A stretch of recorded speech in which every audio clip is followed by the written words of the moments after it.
कहा जाता है कि समुद्र की गहराई में एक रहस्यमयी प्राणी रहता है, आधा इंसान आधा मछली, जिसे मत्स्यांगना के रूप में जाना जाता है। मत्स्यांगनाएं सदियों से मिथकों, लोक कथाओं और बच्चों की कहानियों का हिस्सा रही हैं।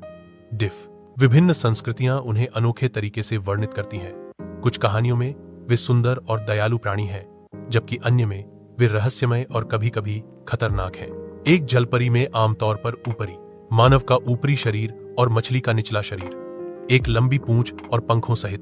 माना जाता है कि वे समुद्र में सुंदरता से तैरते हैं, अक्सर मोहक गीत गाते हैं।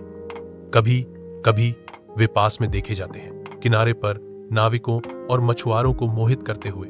यूनानी पौराणिक कथाओं में इसी तरह के प्राणियों को सायरन कहा जाता था, जो अपनी जादुई आवाजों के लिए जाने जाते थे, जो नाविकों को अपनी ओर आकर्षित करती थीं। आधुनिक समय में जलपरी फिक्शन फिल्मों और कार्टूनों में एक लोकप्रिय विषय बन गया, जैसे प्रसिद्ध animated film the little mermaid. इस कहानी में एक जलपरी इंसान बनने और जमीन पर रहने का सपना देखती है। ये कहानियां न केवल बच्चों का मनोरंजन करें, लेकिन सपनों, त्याग और सच्चाई के बारे में महत्वपूर्ण सबक भी सिखाएं। विज्ञान के अनुसार इस बात का कोई प्रमाण नहीं है कि जलपरी वास्तव में मौजूद है। हालांकि जलपरी का विचार जीवित है। कला, साहित्य और कल्पना में वे अज्ञात की सुंदरता और जादू का पता लगाने और उस पर विश्वास करने की मानवीय इच्छा का प्रतिनिधित्व करते हैं।